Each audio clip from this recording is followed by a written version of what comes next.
Episode 1. A Kind Soul Dies. Chapter 1. The Final Kindness. The city buzzed with its usual chaos. Cars honked, people shuffled past each other, and no one noticed the boy with the faded backpack, and the too gentle smile. Shuma Ayatsuki. He always helped others, picking up dropped items, running errands for classmates, volunteering for school cleanups. But no one really saw him. They accepted his kindness like background noise. On this day, he was walking home from part-time work, exhausted. It had rained earlier, and the streets were slick. Ahead, he saw a little girl standing in the middle of the road, frozen as headlights bore down on her. Without thinking, Shuma dashed forward. Move. He shoved her aside just as the car screeched. The impact was instant, blunt, cold, blinding. He felt his ribs crack, pain rippling through every nerve. And then silence. The girl stared at him. Then, slowly, without a word, ran. Greater than she didn't even say thank you. Figures. A tear slipped from Shuma's eye as the world darkened. Chapter 2. The World Between. He drifted. In a space of white petals and glowing mist, he floated without form. Welcome, kind soul, said a voice like wind chimes. A woman appeared, her robe shimmering like moonlight. Her eyes were stars, her hair the void. Where am I? Between. You have died. He blinked. Is this punishment? Hardly. You gave your life for another, without expecting reward. That kindness echoes in the weave of reality. She waved her hand. Text formed mid-air. Greater than blessing, infinite observation. Trait.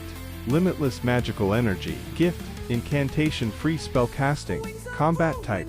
Assassin discipline. You will be reborn in a world that needs you, but it will not thank you. Shuma stared at the blessings. Why me? Because you've known cruelty and chose kindness anyway. He closed his eyes. Then I'll keep choosing it. She smiled, stepping back. Let us see if you can remain kind while being the strongest. Chapter 3. A world unfamiliar. He awoke to birdsong and the rustling of giant leaves. Trees the size of towers loomed overhead. Strange clouds shaped like beasts floated above. Shuma sat up, touching his chest. No pain. His body felt perfect. Strong. Alive. His scarf, the same one he wore on Earth, fluttered gently. Still white. Greater than. Observe. He instinctively scanned the flora around him. Names and traits flowed into his mind. That plant healed burns. That one caused hallucinations. A rabbit-like creature dashed by. He understood its motion immediately. Then, distant screams. A village. He ran toward the sound, silent as a shadow. What he found shocked him.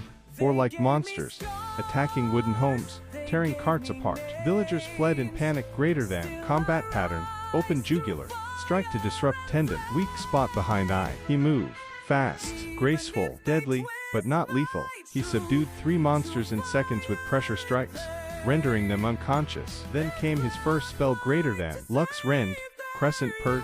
A blade of curved light arced through the air, slicing clean through a larger beast's tusk and tail, banishing it in a flash of radiant energy. No blood, just awe. Gasps followed. What was that? He took them down without magic circles. No blood, no deaths. A boy clutched his leg. Thank you, Mr. Shuma smiled. It's okay now. A woman, young, with noble clothes and an arrogant glint in her eye, watched from the shadows behind a wooden stall. Interesting, she murmured. Such power, such restraint. He'll be easy to manipulate. Chapter 4. The Offer. Shuma was brought to the village hall, given warm bread and clean water. You saved us, the village elder said. May we know your name? He looked up, and something within him shifted. Kairasudo no Katachi, he replied calmly. That is my name now. And where do you come from, Katachi? He paused. From far beyond the stars. The elder nodded, satisfied. But others weren't so trusting. Whispers spread. Did you see how he moved? Like a trained killer. Maybe he's a spy. A robed man stepped forward. A recruiter from the royal militia. Your talents could serve the kingdom. Come with us. We can provide shelter, food, purpose. Katachi tilted his head. To fight, to protect, the man said, eyes sharp. Katachi thought of the girl who left him behind. I'll go, he said, if I can protect more people. The recruiter smiled, but behind his eyes, calculation gleamed. Chapter 5. Dark Echoes. That night, as Katachi lay under unfamiliar stars, he traced the sky with his eyes. He remembered the girl, the cold, the question. Greater than. Was I too kind? Then he looked at his hands. Hands that could destroy. Hands that would heal. He gripped the scarf around his neck, pulled it close. Even if they use me again, I'll stay true. He opened a mysterious book beside him, the only thing he'd found near his arrival. The script shimmered, holy and alien. In the dim starlight, he whispered, I just follow my pattern, my savior. Though I did not choose him, he chose me. Then he closed his eyes. A storm was brewing far away, and so the kindest soul, reborn as Kairasudo no Katachi, took his first step into a world that would test his every vow, with kindness sharper than any sword, and strength that would shake the heavens. Episode 2. A Smile They Can Use. Chapter 1. The Royal City. The city of Arenbel shimmered like a mirage on the horizon, white stone towers, floating crystal lanterns, and a massive golden spire piercing the sky. Kairasudo no Katachi rode quietly in the back of the carriage, eyes wide with curiosity. Beside him sat Captain Rail, the royal recruiter, adorned in dark leather and a half-smile. Impressed? Rail asked. It's beautiful, Kairasudo replied, looking out the window. But it feels fragile. Rail chuckled. Fragile? That's a first. Most are too awestruck to think. Kairasudo didn't respond. His gaze lingered on a group of ragged children begging by the city gates. Guards ignored them. Greater than. They look like they haven't eaten in days. Chapter 2. Test of Power. The royal barracks buzzed with young adventurers, soldiers, and magic apprentices. Most were older than Shuma and wore smug grins. He felt eyes boring into him. That the kid who took down Horned Tuskers. Bet it was a fluke. Looks weak. Rail led him to an open training ground. If you want to serve, you'll have to prove yourself. A giant man stepped forward. Commander Brannock, scarred and square-jawed. We'll test your mettle. Defend yourself. Without warning, Brannock launched a swift punch at Shuma's head. The crowd gasped, but Shuma had already moved. His foot slid sideways.